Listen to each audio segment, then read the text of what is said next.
Gathered their armies to battle and were gathered together at Shochoh, which belonged to Judah, and pitched between Shochoh and Azekah in Ephes Dammim. And Saul and the men of Israel were gathered together and pitched by the valley of Elah and set the battle in array against the Philistines. And the Philistines stood on a mountain on the one side, and Israel stood on a mountain on the other side. And there was a valley between them. And there came out a champion out of the camp of the Philistines named Goliath of Gath, whose height was 6 cubits and a span. So the estimate for him is about 9 feet 9 inches tall. So let's see, how tall would that be? Yeah, so maybe above these lights, maybe. So he'd be if he was walking alongside the edge of the building, he'd almost be hitting his head, right? So he's almost 10 feet tall, about like a basketball goal. All right, so this man is really big. He had a helmet of brass upon his head.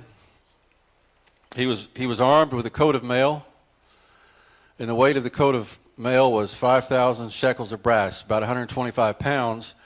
So this would be like one of those, probably those fish,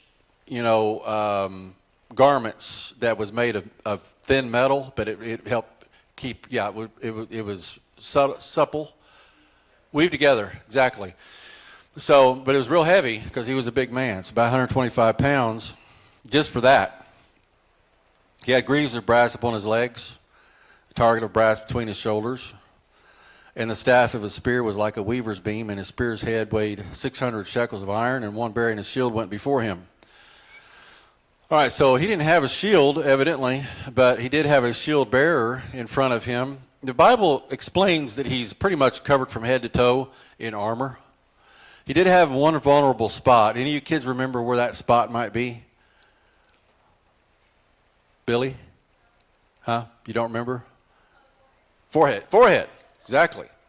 All right, so he had a vulnerable spot. He forgot to cover his forehead for some reason. So we'll notice later on that David notices that. And then in verse number 8, and he stood and cried unto the armies of Israel and said unto them, why are you come out to set your battle in array? Am not I a Philistine, and you servant? Now, he's not talking like this. He's not just like conversation. He's probably got a voice that is rough as any voice you've ever heard in your life. Anybody seen the cartoon Popeye? Right? Who's that guy's name that was real big? Bluto? He kind of had a rough voice, didn't he? That's what I imagine Goliath was like. A real rough voice, and he's growling at the army, and he's growling at Saul, and he says, why are you come out to set battle in array? Am I not a Philistine, and ye servants to Saul? Choose you a man for you, and let him come down to me. And if he be able to fight with me and to kill me, then will we be your servants. But if I prevail against him and kill him, then shall ye be our servants and serve us. And the Philistine said, I defy, notice, Goliath said, I defy the armies of Israel this day. Give me a man that we may fight together. Now that right there was a problem for David when he heard it. It wasn't a problem for Saul and the rest of the armies of Israel, even David's own brothers. But when he said, I defy the armies of Israel, he was saying more or less, I defy your God. Verse 11, and when Saul and all Israel heard these words, those words of the Philistine, they were dismayed and greatly afraid. So in these verses we read about Goliath's challenge, and it was pretty much set up man-to-man fight, and the victor wins the entire battle. It says there in verse 11 that Saul and all Israel were greatly afraid. There's no mention here of Saul calling for Samuel, or Saul calling a prayer meeting, or Saul calling upon the Lord and saying, Lord, what would you have us to do against this enemy? All through Scripture we either see that this being done or that we see it not being done, in the Old Testament especially. And so it's a constant reminder to us that when we find ourselves up against battles of life, that we make sure we call upon the name of the Lord. This is just a good rule of thumb. Now look at verse 12 through 16. And David was the son of the Ephrathite of Bethlehem, Judah, whose name was Jesse, and he had 8 sons. And the man went among men for an old man in the days of Saul. And the 3 eldest sons of Jesse went and followed Saul to battle. And the names of these sons that were to battle were to the battle were Eliab the firstborn, and next unto him Abinadab, and the third was Shammah. And David was the youngest, and the three eldest followed Saul. But David went and returned from Saul to feed his father's sheep at Bethlehem, and the Philistine drew near morning and evening and presented himself for 40 days. Now, let's stop there for a second, because it says that David went and returned from Saul, verse 15, to feed his father's sheep. So that gives us a little bit of insight that he must have been somewhere else, but had returned home to shepherd again. So if we back up in chapter 16, verse 14, we'll notice where this takes place in chapter 16, verse 14. But the Spirit of the Lord departed from Saul, and an evil spirit from the Lord troubled him. And Saul's servant said unto him, Behold now, an evil spirit from God troubleth thee. Let our Lord now command thy servants which are before thee to seek out a man who is a cunning player on an harp. And it shall come to pass, when the evil spirit from God is upon thee, that he shall play with his hand, and thou shalt be well. And Saul said unto his servants, Provide me now a man that can play well, and bring him to me. He liked the idea. Then answered one of the servants and said, Behold, I've seen a son of Jesse of the Bethlehemite, that is cunning in playing, and a mighty valiant man, and a man of war, and prudent in matters, and a comely person, and the Lord is with him. Wherefore Saul sent messengers unto Jesse, and said, Send me David thy son, which is with the sheep. And Jesse took an ass laden with bread and a bottle of wine, and a kid, and sent them by David his son unto Saul. And David came to Saul, and stood before him, and he loved him greatly, and he became his armor bearer. And Saul sent to Jesse, saying, Let David, I pray thee, stand before me, for he hath found favor in my sight. And it came to pass, when the evil spirit from God was upon Saul, that David took an harp and played with his hand. So Saul was refreshed and was well, and the evil spirit departed from him. So this is where David had been as we get into chapter 17, and we see that he returned from somewhere back to the sheep. He had actually been in the palace. So God was training David to become obviously the next king, because in chapter 16 he had just been anointed to be the next king of Israel. But here's the thing about what's taking place. There was an interim time where David was used to play the harp, and he began to get familiar. He made some friends. We'll notice this in this passage. He's making some friends in Saul's armies, and he's getting to know things, getting to know his way around the palace. And we notice here that nextly in verse number 16 of chapter 17, the Philistines drew near morning and evening, and presented himself for 40 days. Now, the number 40 seems to pop up a lot in the Bible. You notice that? Number 40, right? The flood was 40 days and 40 nights. Israel wandered 40 years in the wilderness. Moses was on Mount Sinai 40 days and 40 nights. Jesus fasted 40 days and 40 nights. The spies that they sent into the Canaan land in Numbers chapter 13 were there 40 days. Jonah issued a warning to Nineveh and said, in 40 days God's going to judge you. There's a few others. That's a few that we know of right off the top of our heads. So the number 40 is significant, and it often represents a period of testing, trial, or probation during which faith and character is refined. So this story is about David, but bear in mind there's other men that's in this army that no doubt God was dealing with too, like for instance David's brothers. In the chapter before, his brothers had witnessed Samuel anoint their youngest brother to be the next king over Israel, and they had all taken a vow of silence. The Bible doesn't say that, but it's obviously true, because if any of them had breathed a word to Saul that David was to be the next king of Israel, he'd have had the whole family killed. And so this was, interesting background with all of this. So the next thing, though, is in verse 17. Let's read down through 25. And Jesse said unto David, his son, Take now for thy brethren an ephah of this parched corn and these 10 loaves, and run to the camp to thy brethren, and carry these 10 cheeses unto the captain of their 1,000, and look now how thy brethren fare, and take their pledge. Now Saul and they and all the men of Israel were in the valley of Elah fighting with the Philistines. And David rose up early in the morning, left the sheep with the keeper, and took and went as Jesse had commanded him. And he came to the trench as the host was going forth to the fight. and shouted for the battle. So just God worked it out with the timing where David came in on the scene was in the morning when both armies were presenting themselves to battle. And this was kind of the way these armies would do. They'd get up in the morning and they'd break camp, and they would all gather their armor and their spears and their bows and arrows, and they would stand in their files or whatever, and then they would present themselves ready for battle, ready to go against the enemy. And this was where they was at when David kind of comes up on the scene. And verse number, 23, as he talked with them, behold, there came up the champion, the Philistine of Gath, Goliath by name, out of the armies of the Philistines, and spake according to the same words, and David heard them. All right, so I'm going to stop there just a second. According to the same words, this Goliath didn't have a very big imagination. He was a big man, but he probably wasn't real smart. Every day he gets up and he says the same thing to the nation of Israel. More or less, bring a man down here and let me fight him, and if I win, which I will, then you'll be our servants. But if we win, which I won't, then we'll be your servants. Kind of what it was, it's the way he was thinking. But so he says this again in verse 23, and David heard them. So David heard the same words that his three brothers and Saul and the rest of the army had heard for 40 days. David comes on the scene and he hears the same words, but his perspective is different. So the idea of the lesson today is perspective. I want us to think about that in light of the fact that David's perspective of this battle was different than the rest of the army. Now, verse 25, and the men of Israel, 24, and all the men of Israel, when they saw the man, fled from him and were sore afraid. And the men of Israel said, have you seen this man that has come up?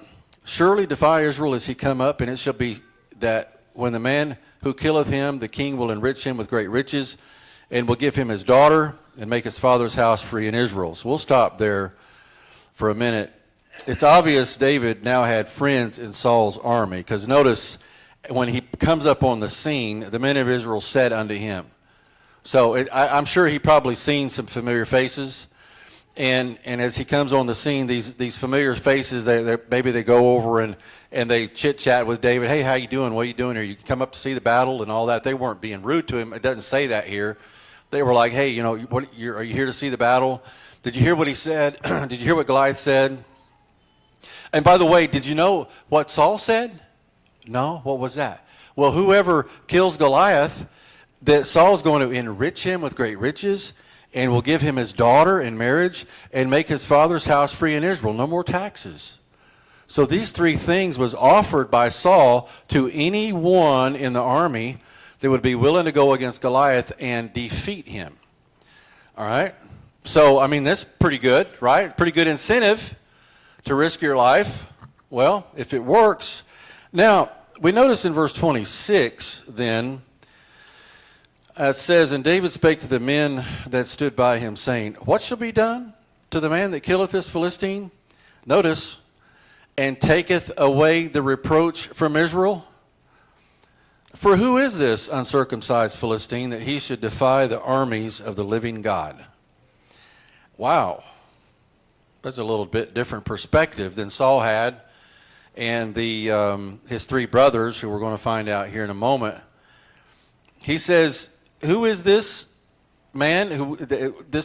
He says, what shall be done to the man that killeth this Philistine and taketh away the reproach from Israel? Well, what was the reproach? Was there a reproach here? Well, yeah. So let's go back in, Deuteronomy, Exodus, Deuteronomy, Leviticus, and Number. Let's just look at all of the 5 books of the early Bible, the Pentateuch, which Moses wrote. And what did God tell the nation of Israel when they went into the Canaan land? He said, one of you shall chase 1,000. He said, the enemy is going to flee from you. He said, if you go again, he said, wherever the sole of your foot lands in Canaan, it's yours. Just go fight and claim it. Claim the victory. Get in there and do it, right? Now, so the perspective here is that evidently David had some exposure to the scriptures. He'd had some exposure to the way God thought, right? So if you want to know how God thinks, then expose your mind to the scriptures, and you'll learn God. That's how we know God, because he reveals himself to us through his word. So then he says in verse 26, "For who is this uncircumcised Philistine that he should defy the armies of the living God?" Now, why would he call Goliath uncircumcised? That seems kind of, why throw that in? Well, David understood the value of circumcision in the sense that the nation of Israel was a covenant people with God Almighty. These Philistines worshipped false gods, all kinds of false gods. Pick one, doesn't matter. Listen, when they went into the Canaan land, God told the nation of Israel to destroy them all because they were the most wicked people on the face of the earth. They worshiped Satan. They offered their children in the fire. They did evil things, as evil as you can imagine. That was the Canaanites, you see? And God said, I want you to go in and destroy them, expel them. If you don't, they're going to be a snare to you. Well, guess what? Philistines never got expelled, and so there was a snare to them. And so we have this battle that we're reading about with Goliath and David. Now, let's notice in David's perspective was somewhat different from the rest. Saul and the army saw a physical conflict. David arrives and immediately calls it a spiritual disgrace. Interesting difference of opinion here. A different perspective. He comes in, he's not a warrior. He became an armor bearer with Saul back in chapter 16. He had limited experience. He was not a hardened, seasoned warrior in battle like these men were, right? But yet, notice the difference that he had spent with God. Now, I want to tell you something. You or me or anyone here, we might have less experience in certain things of life, but if you've got experience with the Lord, many times that makes up the difference for your shortcomings, right? So look at verse 27 now through 30. It says here, "And the people answered him after this manner, saying, So shall it be done to the man that killeth him. And Eliab, his eldest brother, heard when he spake unto the men, and Eliab's anger was kindled against David. And he said, Why camest thou down hither? And with whom hast thou left those few sheep in the wilderness? I know thy pride and the naughtiness of thine heart, for thou art come down that thou mightest see the battle. And David said, What cause, or what have I now done? Is there not a cause? There's been a lot of sermons titled that right there, Is there not a cause? And it says in verse number 30, And he turned from him toward another and spake after the same manner, and the people answered him again after the former manner. Now, a couple of thoughts in these verses. One is, Eliab was his oldest brother. Eliab maybe was a little jealous of David, maybe, because God chose him, the youngest, the young pup, right? He's the 8th son. And Eliab's the oldest. And, of course, when Samuel seen Eliab, he said, Surely the Lord's anointed is before me. And God said, No, it's not him. But when he got down to David, God told Samuel, and if you've done any BBTs, and Tanner just learned this couple of weeks ago, in the BBTs, the main verse is in 1 Samuel 16. What's it say? Let's read it. 1 Samuel 16 and verse 7. But the Lord said unto Samuel, Look not on his countenance, or on the height of his stature, because I have refused him. For the Lord seeth not as man seeth. For man looketh on the outward appearance, but the Lord looketh on the heart. So out of 8 sons, the youngest had a heart that was after the heart of God. Eliab wasn't, even though he was the oldest. That didn't mean anything with God. Pecking order, seniority. Do you work a job where you got seniority? Some people do. That's what it's all about, isn't it? Well, he's top guy on the totem pole. You come in brand new and you're the low guy, right? It's all about seniority. Well, it's the way it was in David's family. Now we notice something else in verse, I'm going to expound a minute here. David hadn't even volunteered yet, and his brother was ridiculing him in verse 28. He made sure that everybody knew that he was a shepherd of a very few sheep. And he knows his pride, verse 28, naughtiness of his heart. He's come down to gawk at the battle. That's what he's basically meaning. You're just here to gawk. Well, David said, what have I done? I've done nothing wrong. And then he turns the tables on Eliab and ignores him, turns away from Eliab, and then talks to some other men and says, isn't there a cause here? Aren't you guys seeing what I'm seeing? Yeah. All right. Well, notice verse number 31. It says, and when the words were heard which David spake, they rehearsed them before Saul, and he sent for him. Well, Saul heard about it. And David said to Saul, let no man's heart fail because of him, thy servant will go and fight with this Philistine. Now, stop there. I want you to notice, David didn't come up, he wasn't beating his chest, and he wasn't saying, making himself look big and saying, I'll do it. Give me the spear, I'll take care of him. Right? He says, thy servant will go and fight. So he recognized his position. He humbled himself before Saul. And yet he went. Now, see, the Christian life is paradoxical. There's irony in it, right? Jesus said, if you want to be the first one, then be the last, and I'll make you first, right? And he says, well, the first, if you make yourself first, then you're going to be last. And he says, if you walk in pride, then I'm going to humble you. But if you walk in humbleness, he said, then I'll lift you up.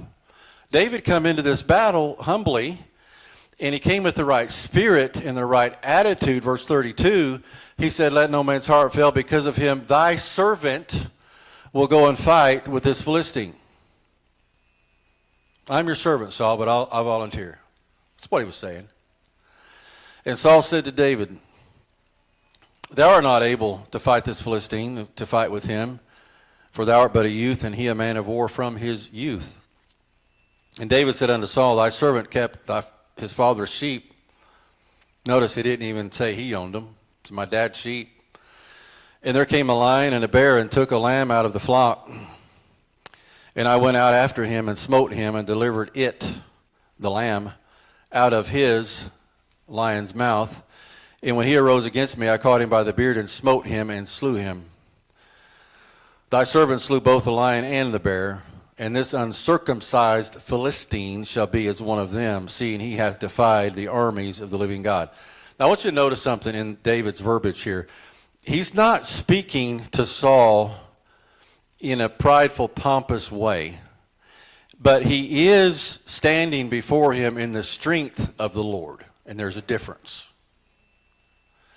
The difference is that in this particular situation, this was a trial. I mean, everybody in Israel knew what was going on in this battle. 40 days had gone by, and nobody had done nothing except listen to Saul's taunts. And so we see now that when David comes on the scene, he comes with the right spirit, the right attitude, but he comes in the power of God. In verse 34, 35, and 36, he rehearses some experiences he had as a shepherd. There might have been just a few sheep, but here's the deal. It was a training ground for David.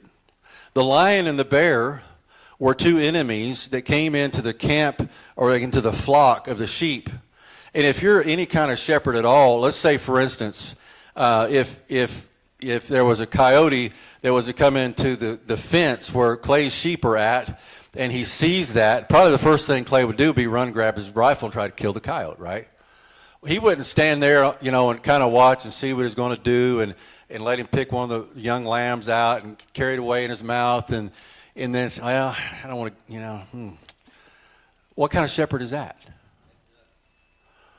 Right? So David, he just had a few sheep, but he was a shepherd at heart, right? Now, I want you to realize something. God was preparing him to shepherd his people. And with that in mind, he'd done a good job with those few sheep. And God was promoting him to shepherd a larger flock down the road. Now, it's going to be a few years, but it was down the road. So notice next in verse number, last thing I want to look at in verse number 36, before we read more, I want you to notice the perspective that David had. He says even to Saul, he says, seeing he hath defied the armies of the living God. He just can't get away from that. David just can't, it's just ringing in his ear. He's like, I can't believe this guy's, he's taunting the armies of the living God. The armies of the living God. The armies of the living God. Do you realize you're part of an army of the living God? Y'all won the victory this morning over that song. Because you are fighting a battle in the armies of the living God. God give you the victory, you see. You experienced some trial and practicing and all that and trouble, but guess what? You went through with what you were wanting to do and required to do, and God give you the victory. It's a small example, but a real-to-life one. All right, so here's the deal as we look at verse 37. David said, moreover, the Lord that delivered me out of the paw of the lion and out of the paw of the bear, he will deliver me. Look at the faith out of the hand of this Philistine. And Saul said unto David, go, and the Lord be with thee. Interesting. He got Saul's approval pretty quick. And Saul armed David with his armor and put a helmet of brass upon his head. And he also armed him with a coat of mail. And David girded his sword upon his armor, and he essayed to go, for he had not proved it. And David said unto Saul, I cannot go with these, for I have not proved them. And David put them off him. Now let's stop and analyze these verses. David was not a trained warrior as the others. David recognized he was handicapping himself by donning unfamiliar armor. David was a shepherd.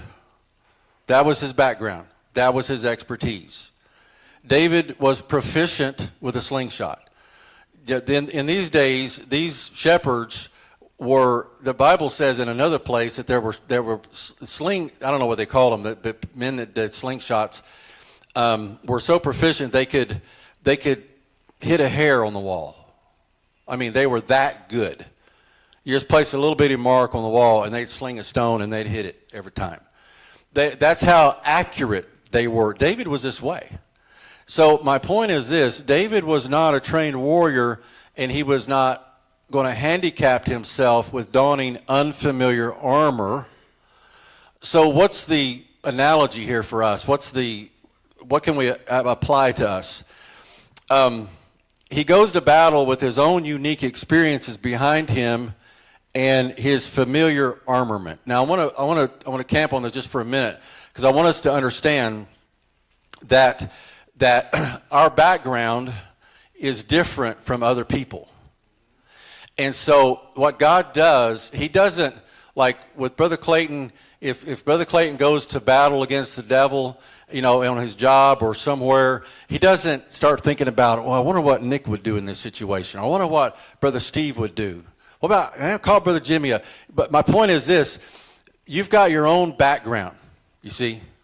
Now, there's nothing wrong with getting advice, but my point is your life experiences, God allowed you to live life that way to prepare you to fight the battles of life with that background that you have.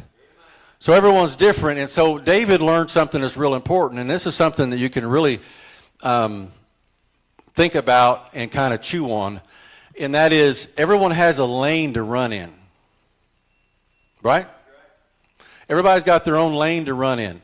Your lane is probably different from the person you're sitting next to. But that's okay, because your lane's your lane, and their lane's their lane.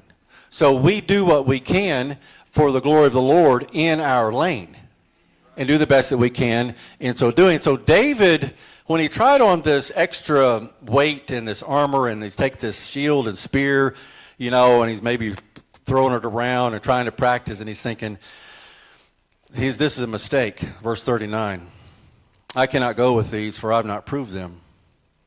And David put them off. There's a lesson there. I've not proved them. Why would you go to battle for your life against a man who's 9 feet 9 inches tall with a piece of equipment you've never used in your life? That doesn't make sense. So David doesn't do it. He's got enough wisdom to say, I'm going to just go with what I'm familiar with. Now let's look at verse number 40. It says here, and he took his staff in his hand and chose him 5 smooth stones out of the brook and put them in a shepherd's bag which he had, even in a scrip. And his sling was in his hand, and he drew near to the Philistine. So let's stop. Do you get the picture? staff. He probably looks like a shepherd, wearing shepherd's, outfit, shepherd uniform. He's got his staff. He doesn't have a spear. What is the staff for? It had a crook in it. You could pull the sheep around, do things, knock them on the head, do stuff with sheep that was out of line. Well, it was a tool of a shepherd. And then he had a slingshot and a little bag that he could put stones in. That's all he had. So, I want us to get the picture here. The picture of the shepherd of Israel is this. This shepherd of Israel was just a shepherd of a few sheep. He's the coming shepherd. But notice this, he goes to battle with what he's familiar with and what his more or less previous occupation was. Does that make sense to you? Are you getting that? I want you to imagine it in your mind. David's walking down the hill, probably, kind of at a trot, and down below in between these two mountains or hills is this brook in between, and he gets down and he gets a few stones and everybody's watching him, and what's he going to do? And then in verse 40 it says he drew near to the Philistine. He drew near the Philistine with a staff, a slingshot, 5 stones, and a mountain of faith and courage. That's more than any other men had in Israel. Even Saul, who stood head and shoulders above everybody else, was back there on the hill watching. And this is a movie. I know there's been a lot of movies made about it. This is a good movie because of the irony of it all, and also the courage and the faith that David had. Now, verse 41, and Philistine came on and drew near unto David, and the man that bare the shield went before him. And when the Philistine looked about and saw David, and he disdained him, for he was but a youth and ruddy and of a fair countenance. And he said unto David, Am I a dog, that thou comest to me with staves or sticks? And the Philistine cursed David by his gods. I'm sure Goliath's thinking to himself, is this the best that you all have to offer me? I've been here 40 days taunting you, asking you to give me the best soldier you have, and I want a real hand-to-hand combat. Let's go at this, and let's see who the best man is. And this is all you have to send me? So he disdains him and curses him in 44. And the Philistine said to David, Come to me, and I will give thy flesh unto the fowls of the air and to the beasts of the field. Then said David to the Philistine, Thou comest to me with a sword and with a spear and with a shield, but I come to thee in the name of the Lord of hosts, the God of the armies of Israel, whom thou hast defied. The God. The Goliath cursed David by his gods, little g, plural. David only needed one, and by the way, it was a big G. It was capital G, God, in verse 45, the God of the armies of Israel, whom thou hast defied. So what he did now is he tipped the scales. He saw Goliath not as someone who was bigger than him, but someone who was smaller than God. You see? Not bigger than David, but smaller than God. And so his perspective was different for this battle because he saw God as the victor. Where are we at? Verse 46, This day the Lord will deliver thee into mine hand, and I will smite thee. Notice his courage. And I'm going to take your head off, and I will give the carcass of the host of the Philistine this day unto the fowls of the air, and the wild beasts of the earth, that all the earth may know there is a God in Israel. Wow. Wouldn't it have been nice if Saul had this kind of courage? If Saul had said the things David did, he could have rallied his men. They would have ran into battle against these Philistines. But David says here, he says, I'm going to take your head off. Wow.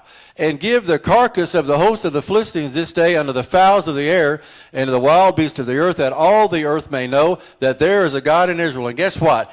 God just happened to record this in the Bible. So the whole world knows this story.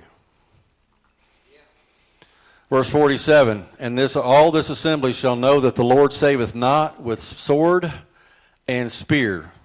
For the battle is the Lord's, and he will give you into our hands. Now, this is where courage And we might call it pride. It's really not pride.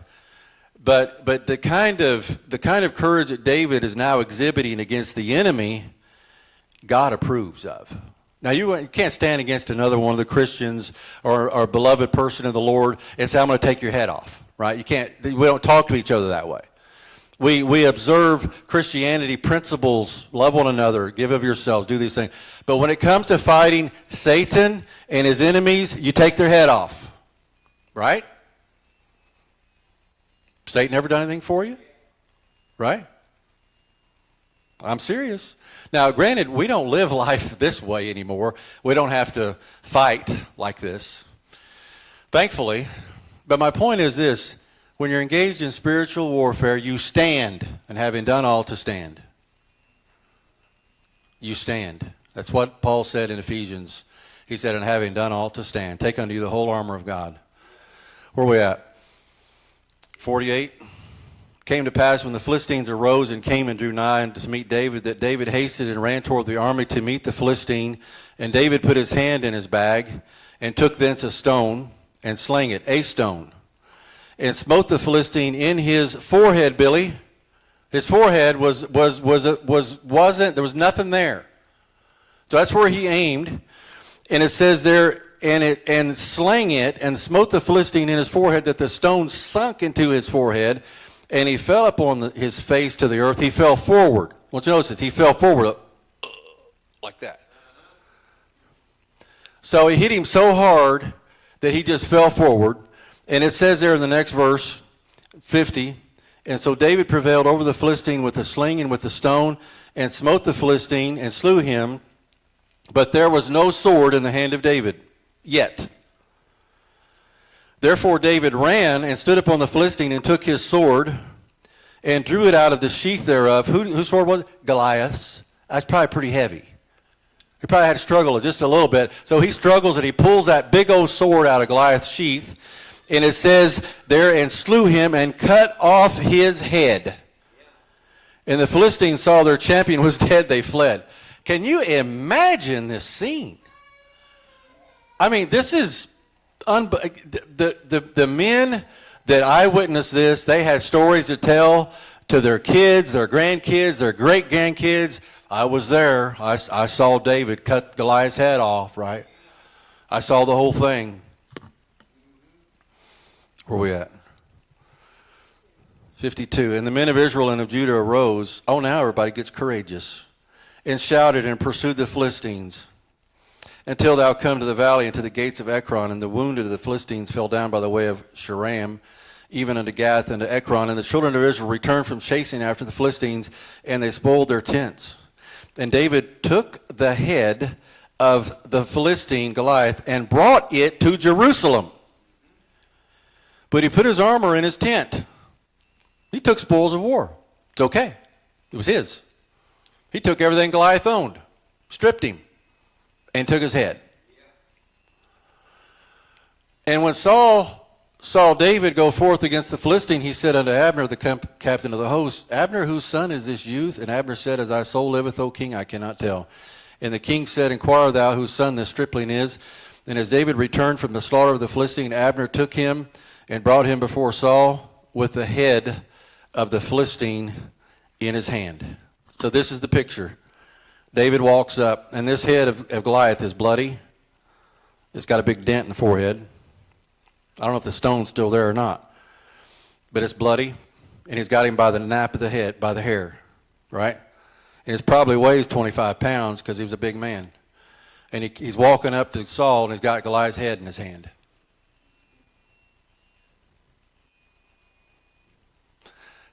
What's the picture here? You getting it? We're getting it, aren't we? We are more than conquerors through him that loved us. Greater is he that is in you than he that is in the world. David had to physically do this. Sometimes we have to spiritually live this way. Now, when you get up in the morning, guess what? Your faith's going to get tested all over again. It's Monday. And you're going to remember this lesson, and you're going to think about the courage of David, and you're going to draw strength from it. And you might even go back and reread the story. And you might even lay there in bed in the morning before you get up, and you might say, Lord, give me the courage of David today to fight the battles of God. It's okay. Borrow some strength from David. He don't care. And God don't care. But there's lots of lessons in this passage that all of us have gleaned from today. And I think the main thought that we're going to leave this with as we close, let's look at verse 58. And Saul said unto him, Whose son art thou, the young man? And David answered and said, I am the son of thy servant Jesse the Bethlehemite. Notice again the humility of David. The son of thy servant, the Bethlehemite Jesse. David he was the most courageous, humble person I've ever seen. Is that possible? But listen, that's the way God is. Because he says he found a man after the heart of God. God's a God of war, and he goes against evil, but he's also a loving God. He's also very merciful. Well, that shows a humble side of God. So we're supposed to be both. How do we do it? By God's grace. Sometimes it's a little hard, isn't it? All right, I think I'm done. Anybody have a thought or comment before we're dismissed? Anything on your mind at all? Patricia? 5 stones. 5 is grace, the number of grace. Thank you. Patricia says 5 stones equals the number of grace. The grace of God. Anybody else? Kenny? Pray for the lost? Amen. Right.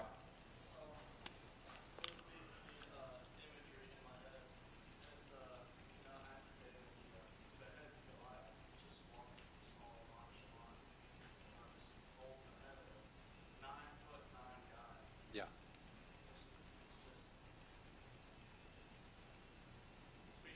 It really is. It really is. It's hard to imagine.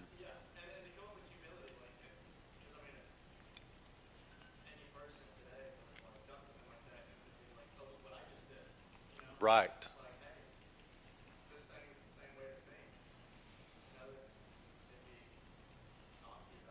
And he gave the glory to the Lord. And really, that's where it belonged. Because without the Lord, David would have been dead. So he recognized where the victory came from, and he put it right where it belonged, and that was in the Lord's lap. Good point.